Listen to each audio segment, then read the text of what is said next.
நான் பாலைக்கு சாப்பிட மாட்டேன், பீச்சுக்கு குளிக்க போகிறேன். தண்ணிக்கிறங்க குளிக்காம மகன், அந்த கரையிலே இருக்கிற மகன் இருந்துட்டா போச்சு. மட்டும் தந்த முறைமா பெருசா மட்டும் சொன்ன ஹைப்பா இப்போ சலம்பல அடியே வெறுப்புல சிரிக்கிற ஹனியே நானும் பலம்பல இனிமே நான் மங்கம்மா களத்துல கலிக்கிற தனியே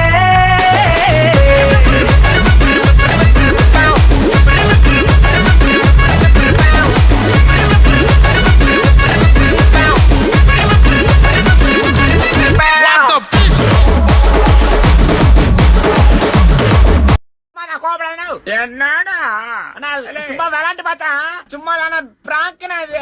அட பொட்ட நாய்க்கு போறதவன ஓட்டா எப்போ இங்க வெளில வரவே விடாத.